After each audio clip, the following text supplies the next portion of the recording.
Selamat siang Miss, selamat siang teman-teman. Perkenalkan, nama saya Michael Martin Leman Tobing, 200 NPM 210 251, Prodi Pendidikan Bahasa Indonesia, Fakultas Keguruan dan Ilmu Pendidikan. Pada siang hari ini saya akan menjelaskan materi tentang konsep strategi pembelajaran belajar pada aktivitas siswa atau PBAS. Sini strategi pembelajaran Bahasa Indonesia terdiri dari pengertian, jenis-jenis strategi pembelajaran, pertimbangan pemilihan strategi pembelajaran, prinsip penggunaan strategi pembelajaran, strategi pembelajaran berorientasi aktivitas siswa, dan terakhir penutup. Apa sih strategi dalam pembelajaran itu? Di pengertian ini terbagi ada 3 poin, yaitu strategi, metode, dan pendekatan.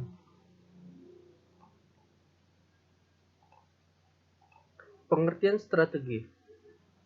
Strategi pembelajaran dalam dunia pendidikan diartikan sebagai perencanaan yang berisi tentang rangkaian kegiatan yang didesain untuk mencapai tujuan pendidikan tertentu. Strategi pembelajaran juga merupakan rencana tindakan atau rangkaian kegiatan termasuk metode strategi pembelajaran juga disusun untuk mencapai tujuan tertentu. Artinya, arah dari semua keputusan penyusunan strategi adalah pencapaian tujuan. Maksudnya ini dari strategi pembelajaran dalam dunia pendidikan yang sudah dijelaskan, yaitu tentang rangkaian kegiatan yang didesain atau yang diatur untuk mencapai tujuan pendidikan tertentu. Ketika tidak ada strategi pembelajaran dalam dunia pendidikan ini, maka proses belajar mengajar antara guru dengan siswa, antara siswa dengan guru, dan siswa dengan masyarakat lain tidak akan berjalan dengan lancar. Lanjutannya,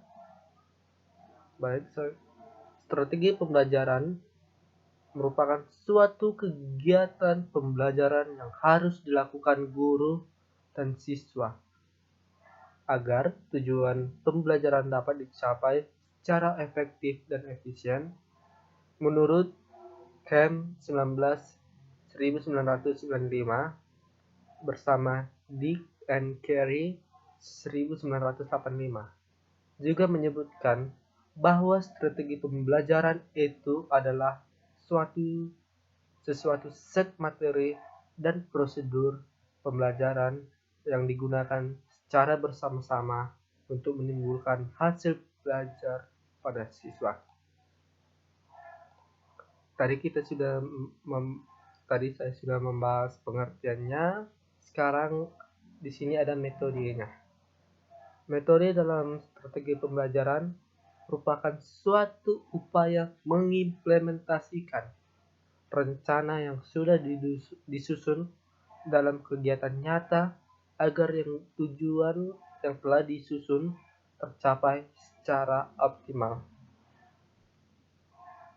Di dalam dunia pendidikan ini, strategi pembelajaran digunakan untuk merealisasikan, sekali lagi, untuk merealisasikan strategi yang telah disusun.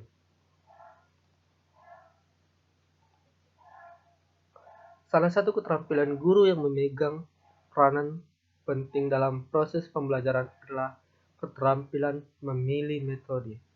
Ketika guru salah dalam memilih metode, maka percaya atau tidak percaya, siswa itu tidak akan bisa berjalan sesuai metode yang diberikan guru dan mengalami kendala di kemudian hari. Pemilihan metode berkaitan langsung dengan usaha guru dalam menampilkan pembelajaran yang sesuai dengan situasi dan kondisi, sehingga pencapaian tujuan pembelajaran diperoleh secara optimal. Maka pemerintah zaman sekarang memilih guru itu tidak asal-asalan. Memilih pegawai pendidik itu tidak asal-asalan.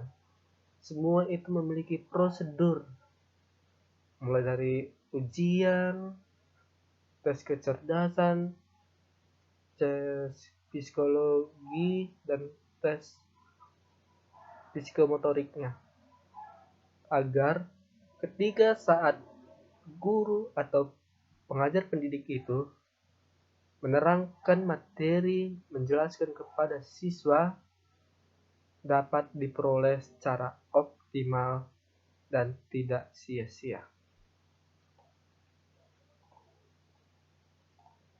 Tadi saya sudah membahas pengertian dari metode dan pengertian strategi. Di sini ada pendekatannya, poin ketiga. Maksudnya pendekatan diartikan sebagai titik tolak atau sudut pandang. Sebagai titik tolaknya. Sebagai penentu bahwa pembelajaran itu hanya di sini dan tidak kemana-mana. Katanya sebagai titik tolak atau sudut pandang terhadap proses pembelajaran. Istilah pendekatan merujuk kepada pandangan tentang terjadinya suatu proses yang sifatnya masih sangat umum. Di garis bawahi itu suatu proses yang sifatnya masih sangat umum. Oleh karenanya, strategi dan metode pembelajaran yang digunakan dapat bersumber atau tergantung dari pendekatan tersebut.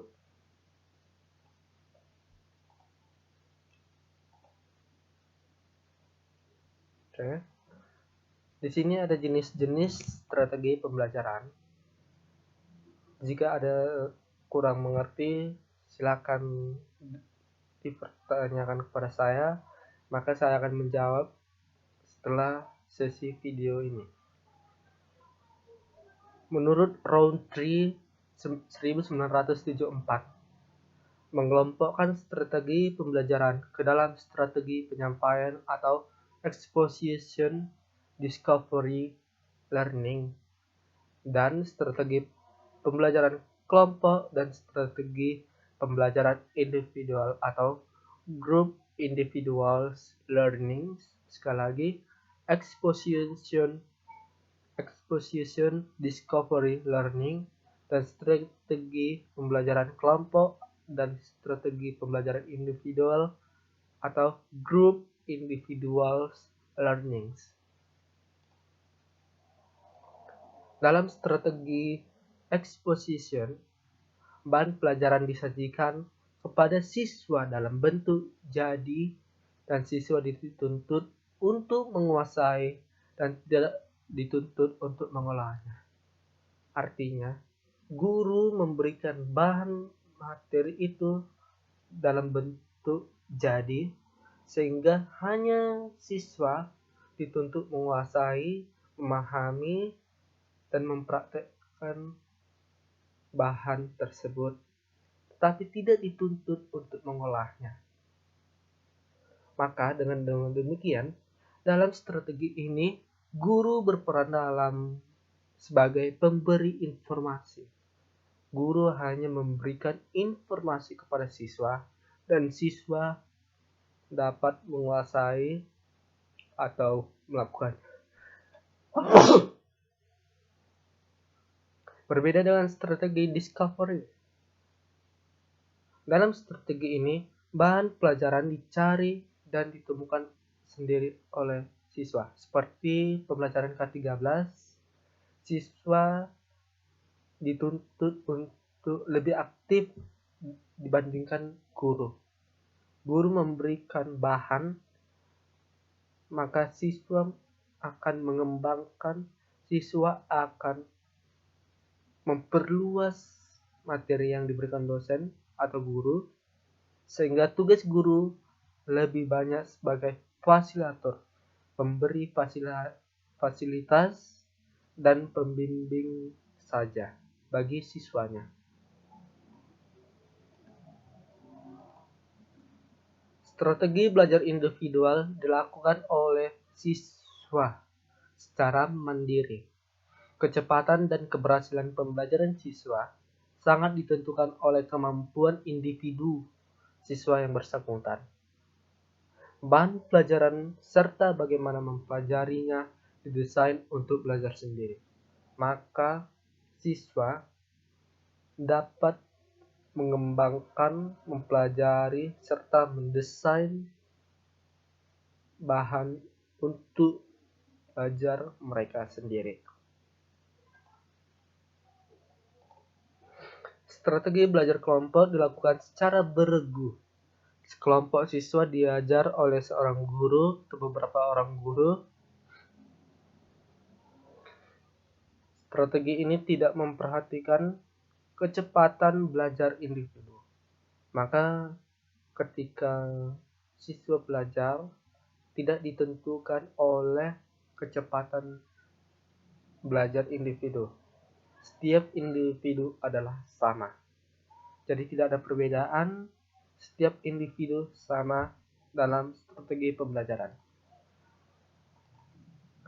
Di sini ada pertimbangan pemilihan strategi pembelajaran. Seperti yang saya katakan sebelumnya, guru harus cermat memilih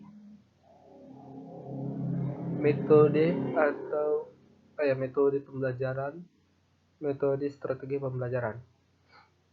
Pembelajaran pada dasarnya adalah proses penambahan informasi dan kemampuan baru. Ketika kita berpikir informasi dan kemampuan apa yang harus dimiliki oleh siswa, maka pada suatu saat itu juga kita semestinya berpikir strategi apa yang harus dilakukan agar semua dapat tercapai secara efektif dan efisien. Jadi tidak semua guru bebas memilih metode-metodenya. Sebab di sini dikatakan semestinya berpikir strategi apa yang harus dilakukan agar semua itu dapat tercapai secara efektif dan efisien. Jika guru memilih metode secara asal-asalan, metode secara tidak benar, maka semua itu tidak dapat tercapai secara efektif dan efisien. Di sini ada beberapa pertimbangan yang harus diperhatikan dalam pemilihan strategi pembelajaran, yaitu pertimbangan yang berhubungan dengan tujuan yang ingin dicapai. Yang kedua, pertimbangan yang berhubungan dengan bahan atau materi pembelajaran.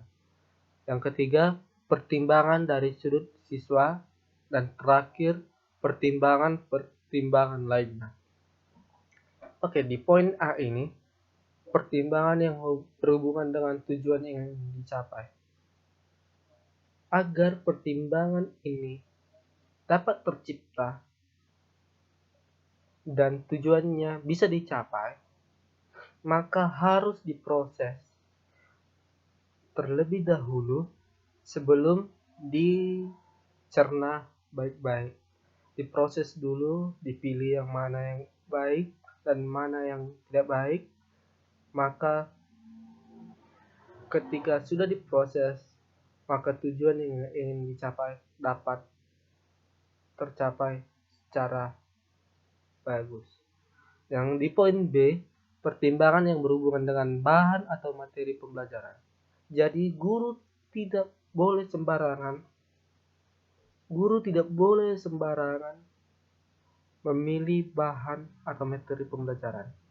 Banyak zaman sekarang sekolah-sekolah Maaf, saya tidak menyebutkan sekolah mana, tetapi banyak sekolah di Indonesia ini bahan atau materi pembelajarannya, contoh di sekolah SD banyak materi matematika di SD sudah dimasukkan ke soal SMP, sehingga siswa di SD kesulitan mengerjakan bahan atau materi pembelajaran itu karena bahan atau materi yang ditulis atau yang dipelajari itu diambil dari SMP lain. Maka siswa tidak dapat fokus, tidak dapat berinteraksi, tidak dapat mengembangkan, tidak dapat menguasai bahan atau materi pembelajaran. Dan pertimbangan dari sudut siswa, guru juga harus perlu melihat intelektual, melihat kognitif, psikomotoriknya. Kalau intelektual siswa di atas rata-rata, maka guru bisa memberikan soal sulit.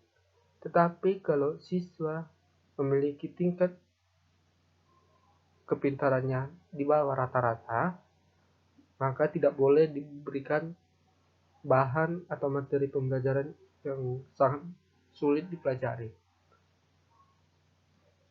Oke. Baiklah sekian pembahasan saya. Mohon maaf saya tidak bisa melanjutkannya karena waktu hanya diberikan kurang lebih 20 menit. Akhir kata, bila ada kesalahan atau suara saya kurang kuat di video ini, mohon maaf karena saya memakai kamera dari laptop, dan saya mengucapkan terima kasih kepada dosen untuk meninjau kembali hasil rekaman pembelajaran saya. Sekian, terima kasih, selamat sore, shalom.